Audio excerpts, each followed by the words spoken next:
All right, so the sun is shining this morning. Have you been in the sunshine today? Or did you get there when it was dark?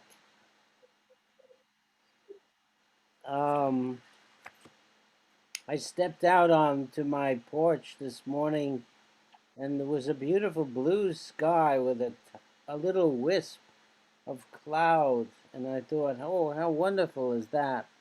I know. Hmm? Isn't that wonderful? A little cloud in the sky. Um, Here we are on this beautiful planet where every day is a miracle, and every day we are experiencing the wonder and great mystery of the universe and all the plants and animals and our being. And what a story we have now to tell. We now understand the universe in a way we have never before understood the universe. And we go back to how long has the universe been around for, do you think? Is that Robert over there? How long has the universe been around for? A long time. A long time, a very long time. Good morning, Robert. Is that Robert? Hi, nice to see you. So the universe has been around, we think, for at least 14 billion years. Woo-wee. Yeah, that's a long, long time. Very long time. Hmm. And the Earth is, how old is the Earth? We think the Earth is about 4.5 billion years old. So the universe is considerably older than the Earth. About twice as old as the Earth. And we came along in the last third of the universe, and the sun was born then, and all the other planets, and we're part of an ongoing creation, an ongoing production of stars and planets that are happening all the time. Even while we're sitting here, there are stars being formed and also planets. But these stars and planets are not being formed out of nothing. They're coming out of what the universe made in the beginning. The gases like hydrogen and helium are still making stars. And that'll go on for a while, but eventually it will stop. And the universe will be stable and not produce any more stars. Um, but for now, we are still creating new stars and planets. And so we are living on a relatively young world, a world where life has flourished, where life has come into being, and where we find living things all over the world, right? Right everywhere, even that which you can see and that which you can't see, right? The bacteria in the air right now or on the floor, we cannot see that. We cannot see the viruses, but they are there and they are important.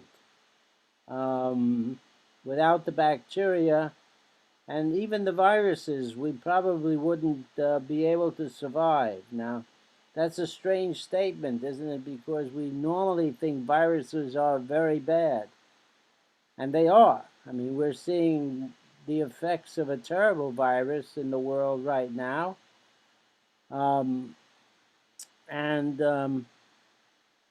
by the way, are you getting your shots? Are you? You getting your shots against the virus now? Who got their shots here? Anybody? Did you get your injection against the virus? No? I got mine on Monday. So you should get that if you haven't gotten it yet. You think so? Yeah, yeah, because it could save your life. Um, Especially, we're older, we're all older, and this virus affects older people more. So it's important to get those shots. And if you haven't gotten it yet, you should ask your people about how to get it. Is it free? What's that? Is it free? Free? Yeah, it's free. Yeah, I don't know who's paying for it, but it is free. Get it. Yeah. So like Moses, you can say, "I'll take 10." Um, that joke about Moses goes up to God and God says, "I've got some commandments for you." And so Moses said, "Well, how much are they?" And God said, "Well, they're free." He said, "I'll take 10." All right. That's terrible, isn't it? Okay. These are the jokes, folks. Here is a wonderful book. Here is a wonderful book called, but seriously, if you haven't gotten your injection yet, ask your workers there about it and try to get it. All right, here is a wonderful book. It is called What a Plant Knows, and it's full of tremendous information about the lives of plants. Now, we know plants are very important, right? Plants give us food, right? What else do they give us?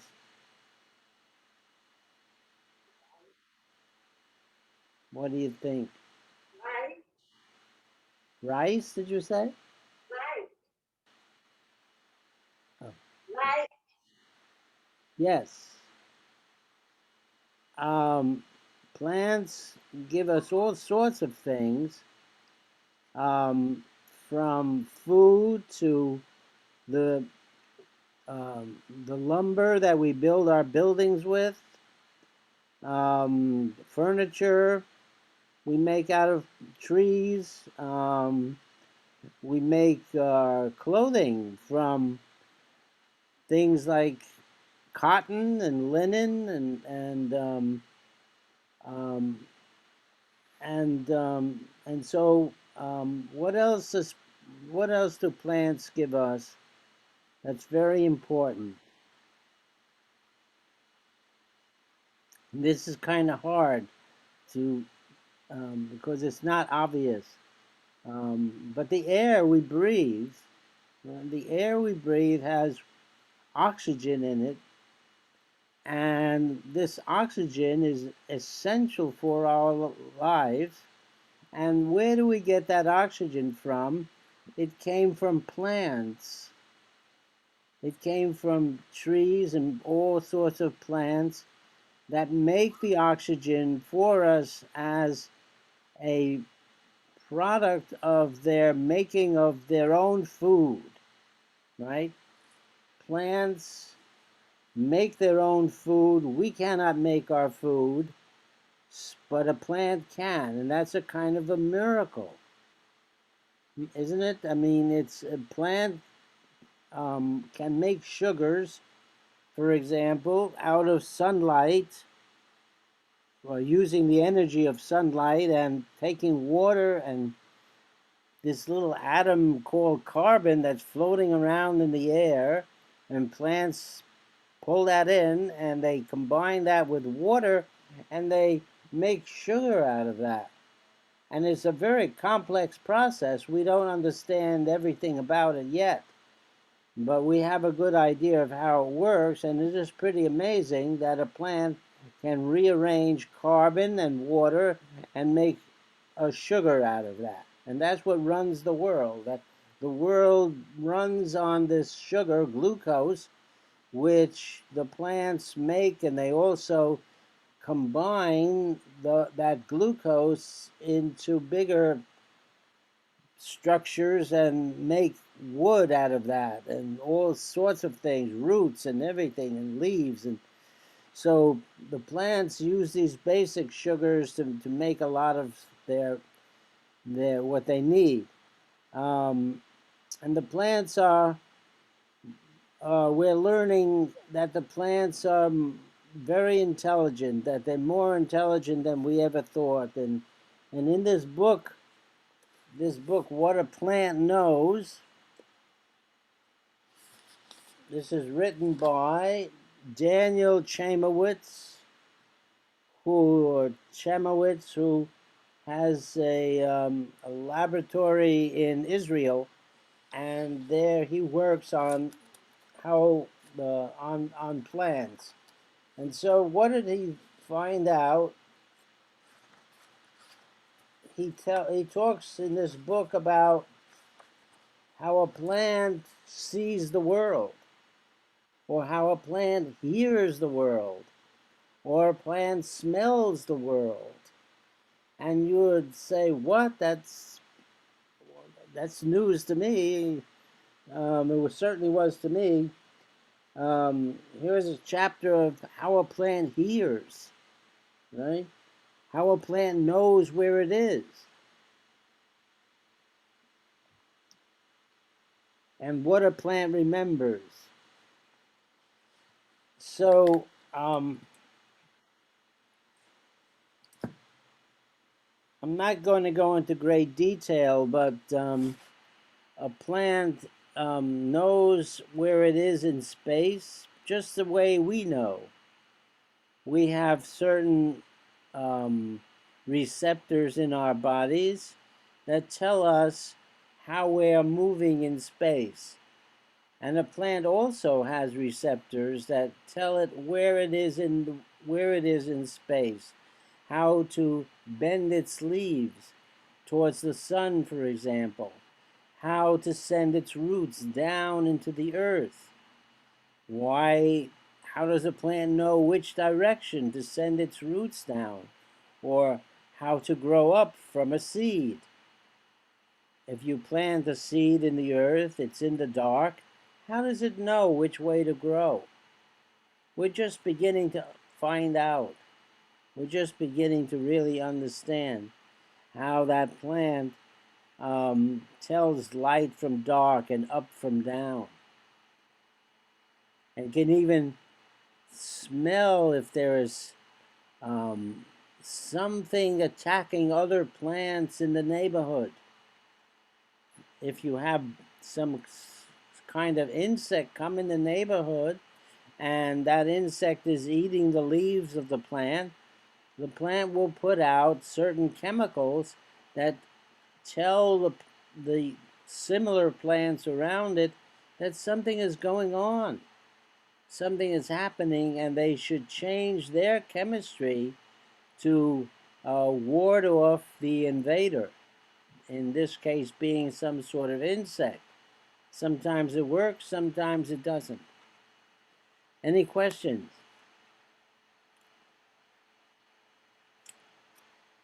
All right, so let's see. Here is a poem about plants. It's called Trees Lose Parts of Themselves Inside a Circle of Fog. This is by Francis Ponge. And he writes, inside the fog that encloses the trees, they undergo the robbing of their leaves. Thrown into confusion by a slow oxidation, and humiliated by the sap's withdrawal for the sake of the flowers and fruits, the leaves, following the hot spells of August, the up and down tunnels inside the bark and guide the moisture down to earth so as to break off with the animated parts of the tree. The flowers are scattered, the fruits taken away. This giving up of their more animated parts, and even of parts of their body, has become since the earliest days a familiar practice of trees. So here is a poet speaking about trees and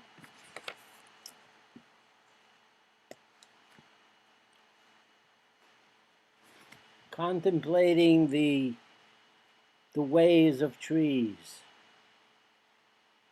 Have you lived in a place where there are many trees? Did you ever live in a place where there are lots of trees and plants? Like on a farm or in the country somewhere? Or perhaps in Berkeley. There are blocks of trees in Berkeley that are wonderful. Um,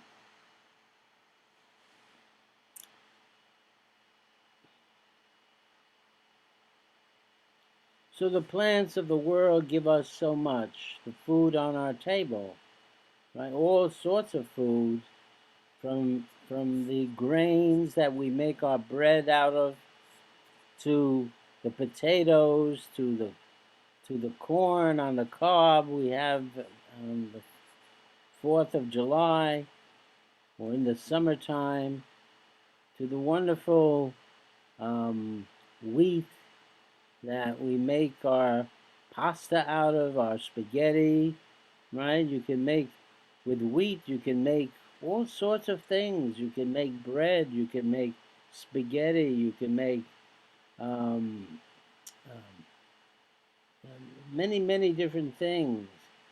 And then we have rice. Rice is grown um, in Asia a lot. There, there it's been cultivated for thousands of years. Wheat, where does wheat come from? Any guesses?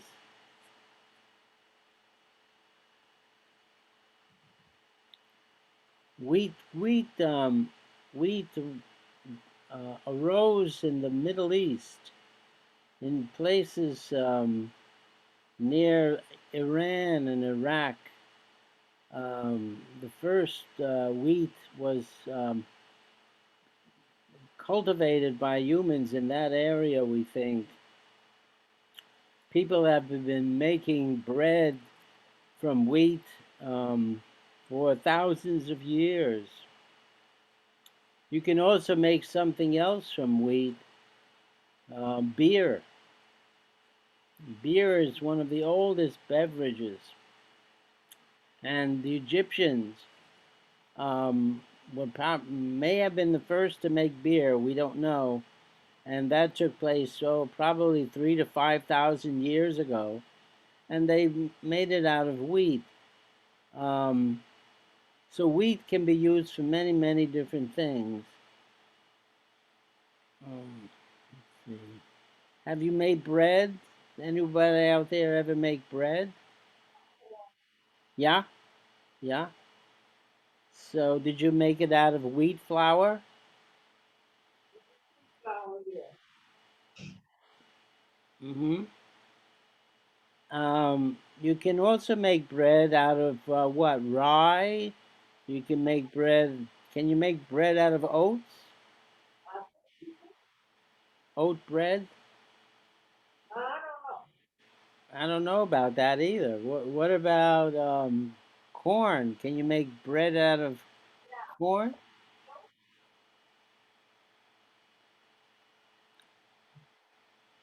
We have corn, yeah, cornbread, Uh-huh. right? You can make corn muffins. You can make corn pancakes, I guess. Anyway, we have these wonderful things that come to us from plants, and the corn and the wheat and the rice and the rye and the what else? Sorghum, I guess. Though sorghum is not a usual grain, but people use that um, in Africa, um, particularly. So all of these things are part of the grass family, and the grass family is a big family, and there are about 300,000 or more different kinds of plants in the world.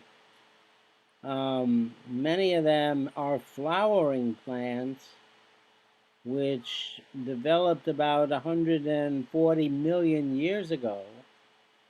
The first flowering plants appeared, and they changed the world. They made it possible for plants to um, grow in places that had plants had a difficult time growing in earlier.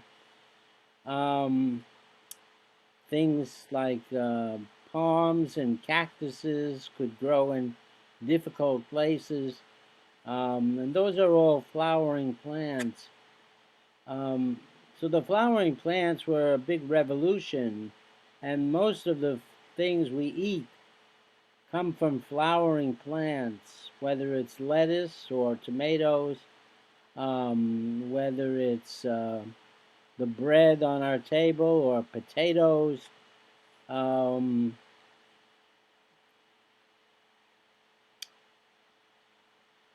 those are all flowering plants, and the flowering plants are part of the great evolution of life. Life began as a simple cell about 4 billion years ago. And from that one simple cell, we have the world we have today of millions and millions of different kinds of plants and animals, many of which we haven't even classified. So, the how is it possible that all of this different kinds of plants and animals could come about? And why did all these different kinds of plants and animals come about? It's one of the real great mysteries and wonders of our universe. How how we have so many different kinds of life on the earth today. Why shouldn't we just have one kind? You know, we started out with bacteria, which you can't even see, and those bacteria were the only real life on the earth for about 2 billion years. And why didn't it just continue with bacteria? How is it that new forms of life suddenly came into being and spread out and over the earth and changed over time? It's quite amazing. Scientists talk about two areas of life. One is that which is held close and called conserved, right? Conserved means you don't mess with it. You don't mess with how we digest our food or how we see or how we touch or taste. You don't mess with that. And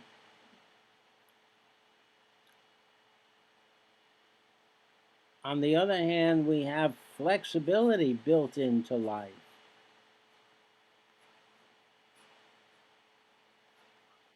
Who's coming in class right now? Me, your friend Liza. Liza, look at you. I'd give you a big kiss right now. Wow. Mwah! Have Mr. Neville. Good morning. I Good had to morning. come here to say hi. Hi. Thank you. Thank you. I appreciate seeing you. Thank you Thank for you. being here all the time. Oh, good. Mr. Mel? Neville. Neville. What, Namo? Neville. Neville. Neville, Mr. Neville. How are you today? Great, sir. And yourself. I'm good, thank you. I'm good. Have a beautiful day. We were just discussing the world of plants and animals and how the world changed over time. How it began as simple bacteria, which you couldn't even see, and then became all the different plants and animals that we have around us today. And it's really a wonder how this happened and how things could change, how they have the capacity to change. And that's really the great mystery. How is it that bacteria were the only kinds of life on the earth for about 2 billion years, and then a new kind of cell came along which made it possible for plants and animals to appear on the earth. So that's really quite amazing. And it speaks to the flexibility of life. I'm just writing down everybody's name here. The flexibility of life. How life can find its way in the world. How life can learn to become a penguin, for example, and live in the icy world of Antarctica, you know, where there's no trees, there's no plants, there's practically nothing there. There might be a little something, maybe a little shrub somewhere, I don't know, maybe not. But these penguins can live on the ice itself. They stand there all winter, huddled together against the cold, and they wait for the spring. They wait for the light. And you know, in the Antarctica, it's 6 months of darkness and 6 months of light. And can you imagine how it is for a penguin to live out there in the darkness for 6 months, waiting for the light? And it's incredible how you know, it's like it could be 100 degrees below zero and the wind 100 miles an hour. You know? I mean, it's incredible how anything can survive. And yet the penguins have figured out a way to survive, and life has enabled the penguin to live in such a harsh environment. There are fish in the Antarctic waters. Now, where is Antarctica, first of all? It's at the bottom of the earth, right? It's a continent like the United States, but it's covered by ice, almost completely covered by ice, and some of the ice is like a mile or more thick, you know. And this this this is a continent we don't even know what's really underneath the ice, but there are a few forms of life that live in this terrible environment. And one of them is the penguin. There are several kinds, actually, of penguins that live there. And these penguins wait on the ice. Um, the the penguins go out and into the cold waters, and they get fat during the warm times of the year, and they come back and they they wait for the spring on the ice. And um, it's really incredible how they can survive. And we have fish in that area of the world that have don't seem to have red blood. They have colorless blood, and they have like antifreeze in their blood that enables them to live in waters that are just above the freezing point. It's quite incredible. Of course, the whales and the sea. What is that? Sea elephant, which is like a big seal, elephant seal. It's called. It can be like 5,000 pounds, and it has a very thick blubber, very thick fat around it that enables it to survive in the icy waters of the Antarctic. How did that ever come about? How did such a creature uh, ever come to be? So this is one of the great miracles of life, how life can adapt to different climates and different places and enable life to thrive.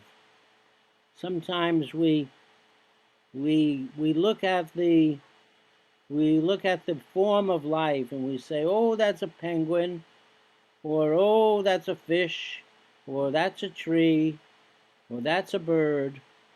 But what is it really? What is behind it? What has become the bird? What has become the fish? What has become the tree? This is one of the great mysteries. Um, the universe has produced stars, untold numbers of stars, untold numbers of planets, and on some of those planets, life has arisen. There's a good bet, you can make a good bet that there is life elsewhere in the universe, simply because we have planets that probably have water on them, that probably exist close enough to their suns that they receive enough light and warmth to enable something we call life to come forward. What is life?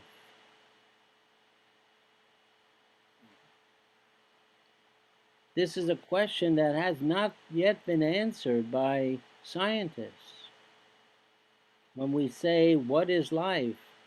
We are entering into a deep, deep mystery and wonder, why should there be life? The traditional answer is God, right? The traditional answer is something beyond ourselves, something that we don't understand, something that has created this world and created the life in it. We live in a wonder and mystery, and a place where the miracle of life has taken root and flourished and become so many different things. And now humans, for the first time in our history, humans are on the earth.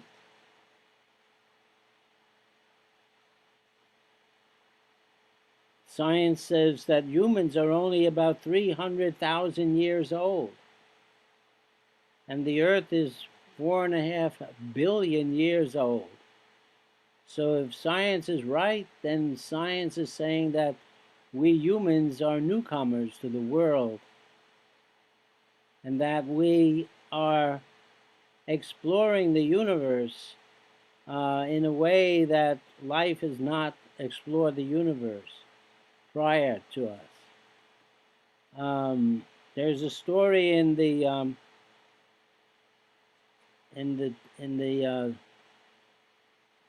lore of the Aboriginal peoples of Australia. The Aboriginal people tell the story of creation, how a fish was born, how a bird was born, an alligator, a turtle. But all these creatures, wonderful as they are, didn't understand the nature of the whole story. It is only when human beings came along that we now have the ability to understand the nature of the story. to understand our origins and to understand something about the great cosmic mystery that we are and all creatures are. And this cosmic mystery is still unfolding, still becoming. We don't know where it's going, what will come forth, who will we be in 5,000 years, in 10,000 years.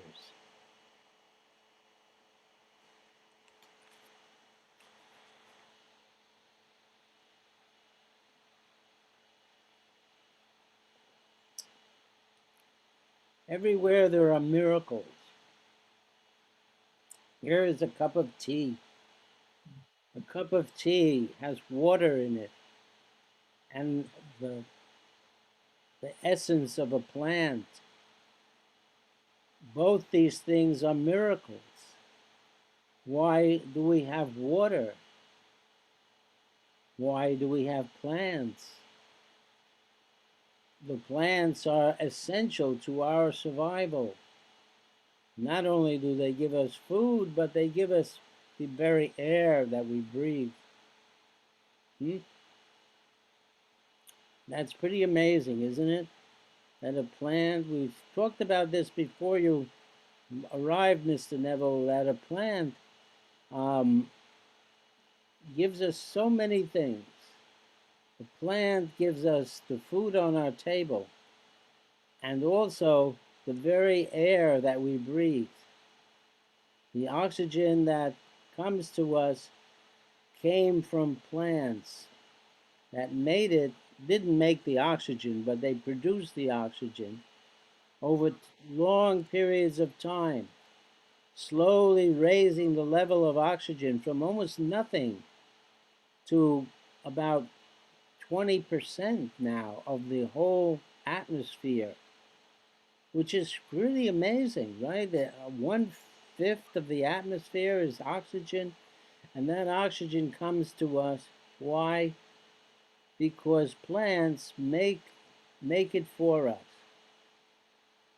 That's pretty incredible, don't you think? And it's almost like, was that part of the big plan? You know, was that part of some kind of design? You know, did God have this design that plants would give us food and the very air that we breathe? Now that's a traditional answer. Of course, we can say, you know, what is God? And there are many answers to that. But one answer is that God and the universe are not different. This is what is believed in India. It's believed by many native peoples.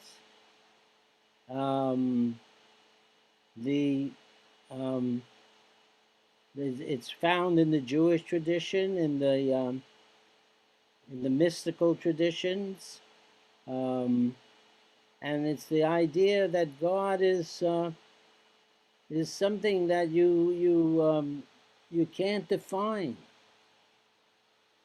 That God is in all things, and all things exist in God.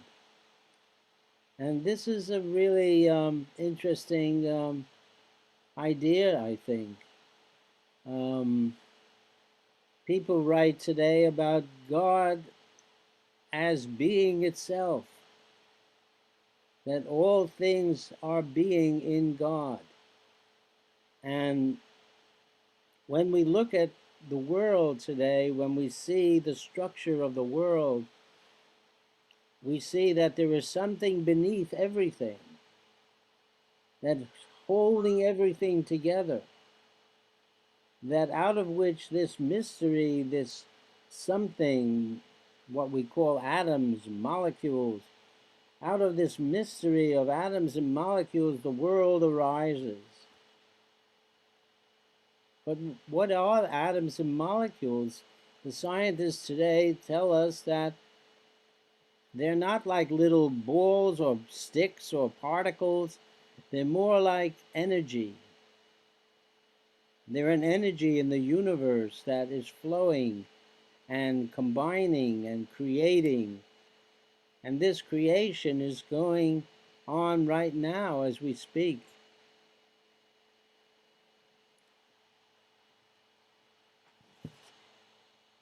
Any questions or comments?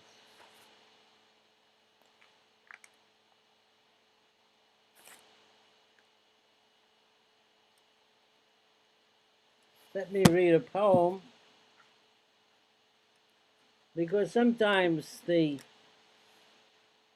answer is more close to what a poet thinks than how a scientist can express it.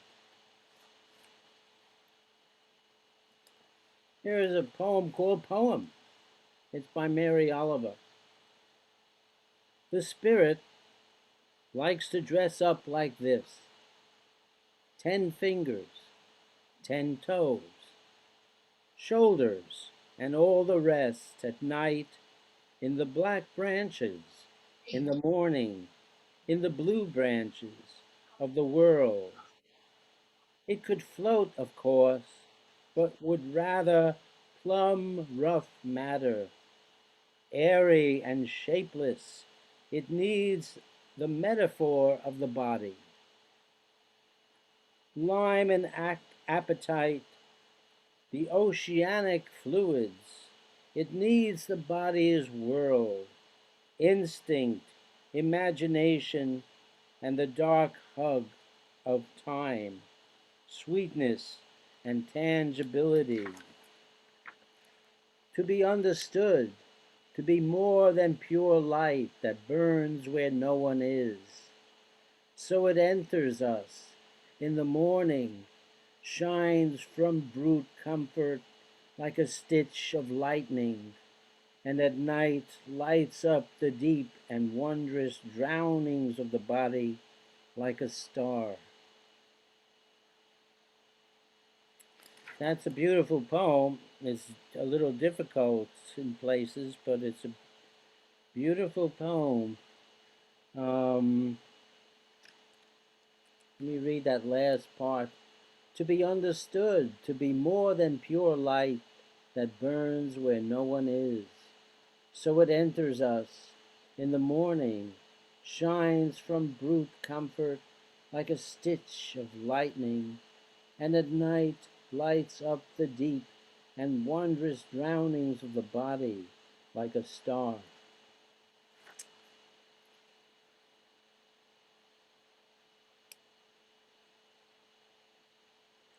Everywhere there are wonders and miracles. The light in the room.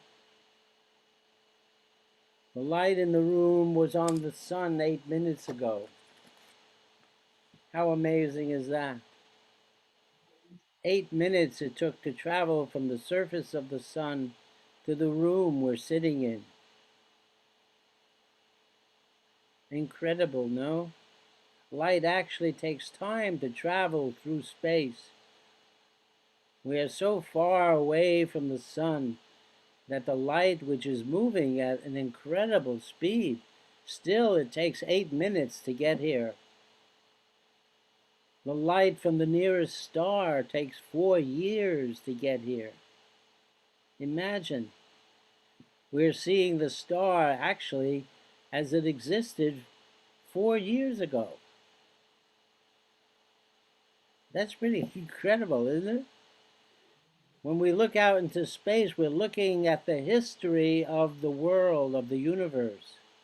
We're looking at the way the stars appear to be years and years ago, because they're so far away that light takes so long to reach us. The galaxy, of which we are one star out of hundreds of billions, the galaxy is 100,000 light years across.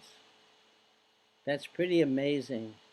If you were sailing a boat, it would take you 100,000 years at the speed of light to travel from one edge to the other. Amazing, right? The universe is so vast, so unfathomably vast, that it is very difficult for us to really comprehend, to really understand how many stars there are in the heavens, how huge the spaces between the stars are, and how the universe produces what it produces. Why do stars make light? Hmm? Why do stars create warmth for us? This is a wonder. We don't really know. We don't, we know something about the mechanics of it, but it's like if you had somebody deliver a car to your house and you said, "Oh, this is a wonderful car, but where did it come from?" You know, um, it's sort of like that. Where did the sun come from? Why do we have stars that give us light and warmth and enable life to come forward? The sun can burn. The sun can burn for billions of years. And interestingly, it takes that long for life to flourish, to come forward on the earth or elsewhere. We don't know about the forms of life on different planets, perhaps. What do you think? Is there life on different planets? It is often said, would God make a universe so full of stars and planets that he would limit life to just one little planet in the whole universe? Doesn't make much sense, does it? So we may be part of a great community of life out there. We just haven't found them. We just haven't found each other yet.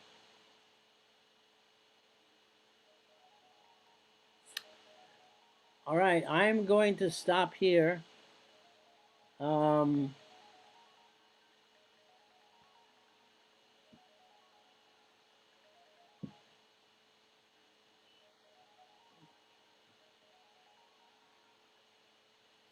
I'm going to stop here. I'm very happy that you came into class today, that you listened so carefully, and I hope I said something of interest to you, and that you will carry this moment with you today, that you will carry with you the wonder of our existence, the wonder of this world in which so much around us is a great mystery, a great wonder. Even the glass of water is a great wonder. Hmm? The floor we stand upon is a great wonder. Our bodies are immense in their mystery and wonder.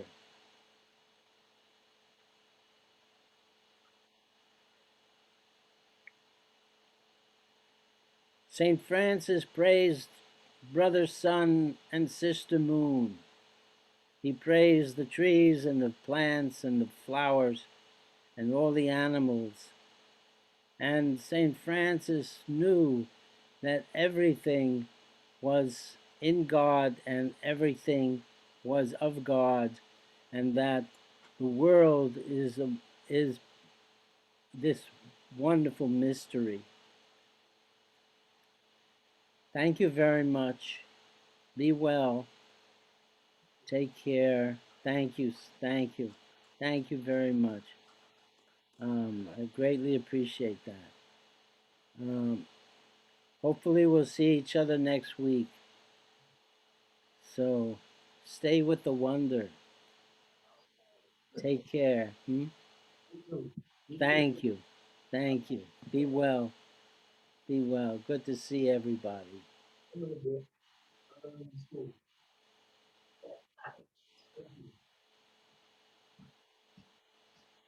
Have a good lunch today.